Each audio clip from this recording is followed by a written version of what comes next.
Alright guys, a quick one. Here, I'll detail how to turn on keyboard typing sound on iPhone. So if you want to enable your keyboard typing sound so that each time you type on your iPhone, you will hear the typing sound, then here's the video for you. So if at the end of this, you find this often informative, please don't forget to like and then subscribe. Now, to turn on keyboard typing sound on your iPhone, all you need to do is go ahead and open the iPhone settings. On the settings page, you want to scroll down, locate and click on Sounds and Haptics. Now scroll down the Sounds and Haptics page and click on Keyboard Feedback. Now once you selected Keyboard Feedback, locate Sound and turn on Sound.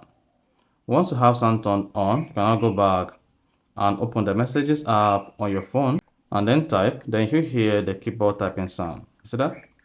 So that is basically how to turn on keyboard typing sound on iPhone. So if you found this offer informative, please don't forget to like and then subscribe.